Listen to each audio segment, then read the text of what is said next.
Bonsoir les amis, ravi de vous retrouver. Ce soir, nous accueillons Monsieur Cédric Nayar-Hanin. Bonsoir. Bonsoir. Vous êtes président de la FTPE, Fédération des très petites entreprises de Guyane, et chef d'entreprise vous-même. Oui. Dans quel état se trouvent vos troupes en cette année 2017? Je vous dis ça parce que l'INSEE a publié des chiffres qui sont quand même assez éloquents.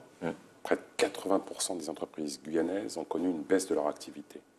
Vous confirmez globalement? Oui, on confirme. De toute façon, je l'avais dit pendant la grève. Et là, aujourd'hui, on a la première répercussion. Parce que là, on a, si je peux dire, un faux redémarrage. Et je pense qu'à la fin de l'année, on va vraiment encore plus le sentir. On sait que les socioprofessionnels ont mis des années à rétablir la situation du fait de leur mobilisation aussi, il y a de cela quelques années. Est-ce que vous pensez que la Guyane va connaître ces mêmes difficultés à retrouver un dynamisme économique? Oui, le temps que tout le monde puisse retrouver son rythme de croisière, je pense qu'il y a à peu près 2 ans. 2 ans. 2 ans. Parce qu'on sait que le secteur souffre actuellement. Voilà, et puis pourquoi je dis 2 ans? Parce que bien souvent, lorsqu'on fait une demande de financement, les banques demandent les 3 derniers bilans. Donc si vous en avez un qui a été catastrophique, faut travailler pour que les 2 autres soient convenables pour pouvoir prétendre à un financement et autres. Alors, ce qui est très paradoxal, c'est vous, moi, tous les habitants de Guyane, nous sommes mobilisés. Le 28, nous avons marché contre l'insécurité en premier lieu. Très très vite, après le départ des ministres, vous avez pris la parole publiquement. Vous avez été peut-être un des rares à le faire pour dire qu'il faut lever les barrages. Et vous n'avez pas été entendu. Pourquoi? Est-ce que c'est un manque de culture économique dans le pays? Non, je pense qu'on a été entendu, puisque vous avez bien vu lors de notre intervention à la CCIG, les chefs d'entreprise sont venus tout de suite parce qu'ils étaient dans en nombre. C'était une urgence même pour beaucoup. Non, je pense qu'on a été entendu. Après, je veux dire, c'était un bras de fer avec certains. Et puis bon, après, au fil du temps, ils ont très bien compris. Et après, les barrages sont levés. Parce qu'à un moment, je pense que pendant les 2 premières semaines, la mobilisation était saine, si je puis dire. Mais après, je vais dire, les 1 semaine et demie après, c'était un peu du tout et du n'importe quoi.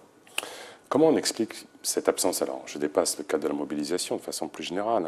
On voit qu'il y a comme une espèce de grosse distance entre l'actualité, l'activité d'un chef d'entreprise, ce qu'est l'économie et une part non négligeable de la population. Il n'y a pas assez de culture économique. Qu'est-ce que vous comptez faire à ce niveau-là pour justement développer ce qu'est l'économie? Justement, nous, on est en train de mettre en place des actions à la FTPE, justement pour donner cette envie aux jeunes, parce que lorsqu'ils regardent les images, et on dit oui, souvent le monde économique, c'est difficile, c'est vrai que c'est difficile, mais par contre, je veux dire, c'est dès le jeune âge, il faut éduquer, apprendre les jeunes, leur montrer quels sont les avantages et les inconvénients d'être entrepreneur.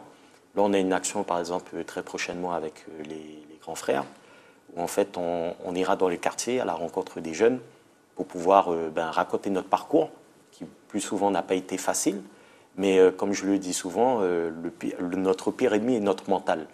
Donc en Guyane, tout est à faire. On le voit bien qu'il y a beaucoup de groupes, il y a beaucoup d'entreprises de l'extérieur qui veulent s'implanter en Guyane parce que tout est à faire. Mais je pense qu'il faut aussi se donner la main pour que chacun puisse marcher main dans la main et que nous, aînés, même si on est toujours jeunes, mais que nous, on puisse donner la main à nos jeunes pour qu'ils puissent demain ouvrir leur entreprise. Parce qu'on ne pourra pas mettre tout le monde dans des bureaux fonctionnaires. Voilà. Il y a des choses à faire. J'aime beaucoup les chiffres, combien d'entreprises affiliées à la FTPE? On en avait eu 195. Aujourd'hui, on a une baisse de 50. Il y a 50 entreprises qui ont arrêté leur activité.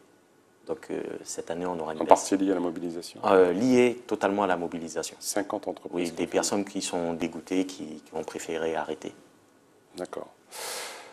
Le résultat de la CCIG, vous avez encouragé, vous avez joué le bon cheval, entre guillemets, attention, pas de misogynie, ni quoi que ce soit, ni de quelque autre interprétation.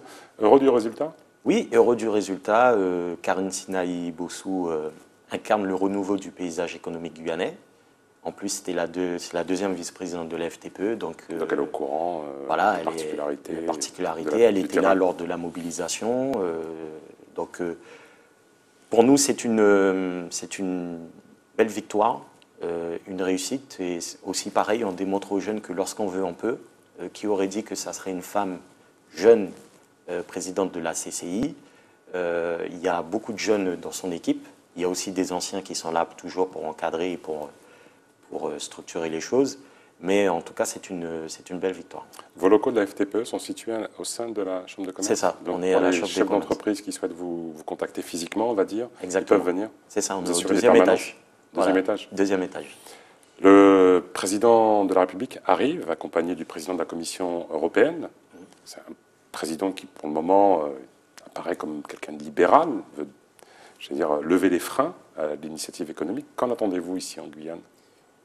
Qu'au niveau des freins de la Guyane, que toutes les promesses, les engagements du moins, qui ont été pris, soient respectés. Et c'est possible le plus rapidement possible. Parce qu'on a beaucoup de projets en attente. Et aujourd'hui, notre ennemi, c'est le temps. Parce que nous, on accumule le retard. Et ce qui fait qu'au niveau économique, on n'avance pas. Que ce soit au niveau du BTP, ça retarde en termes de démarrage pour les chantiers. Au niveau du commerce. Excusez-moi, mais ce qui est fou, par exemple, là, il y a 4 ans, on parlait du doublement de la RN1, doublement du pont du Larivot. Enfin, là, cette année, on va commencer déjà par ce que l'on appelle une enquête publique. Ça va intéresser les gens, mais il y a 4 ans de ça qu'on en parle. Pourquoi il y a autant de temps avant que les projets démarrent? On a un gros problème, c'est qu'au niveau de notre réglementation, on a une réglementation européenne, et en fait, si vous voulez, qui n'est pas adaptée à notre département, tout simplement. Et on le voit, il y a des études d'impact à faire, et je pense qu'il faudrait simplifier ces études, justement pour qu'on aille plus vite et répondre aux attentes du pays. Alors, le congrès des élus est passé. Est-ce que vous pensez avoir été entendu auprès des élus? Est-ce que vous faites du lobbying auprès des élus pour que, justement, ces carcans et ces freins européens soient, sinon enlevés, à tout le moins atténués ici en Guyane? Tous les jours, on y travaille avec les élus. On sait que ce n'est pas facile aussi, quelquefois, de leur côté. Mais comme on le répète souvent, si on avance intelligemment en se donnant la main et en étant unis, je pense qu'on va pouvoir arriver à nos fins. Dernière question, réponse rapide s'il vous plaît. Projet Montagne d'Or, comment vous voyez les choses? Clairement, en l'état, non. Pourquoi? Parce que non. Pourquoi? Parce que je pense qu'il faut qu'on arrête de brader le pays. Il serait bien que s'ils veulent vraiment développer la Guyane comme ils le disent, comme en Tunisem, une société d'économie mixte où il y a la CTG et la mairie de Saint-Laurent, puisque c'est sur le territoire de la commune de Saint-Laurent-du-Maroni. Et là, on pourra apporter une valeur ajoutée au projet. Pourquoi? Parce que la CTG, ce n'est pas tous les 5 ans qu'on va descendre dans la rue pour réclamer des financements pour qu'on puisse avancer dans le pays. Là, en ayant des parts dans cette SEM, elle pourra faire valoir ses parts, même le maire aussi, pourra faire valoir leurs parts auprès de la Caisse des dépôts, auprès de n'importe quel organisme bancaire qui pourra les suivre. Ça doit être un projet guyanais. Ça doit être un projet guyanais. Monsieur Cédric Narayana, merci beaucoup d'avoir participé à cette émission. Merci. Les amis, tenir et se tenir, merci pour votre fidélité, merci pour vos retours nombreux. À bientôt. Tchambé.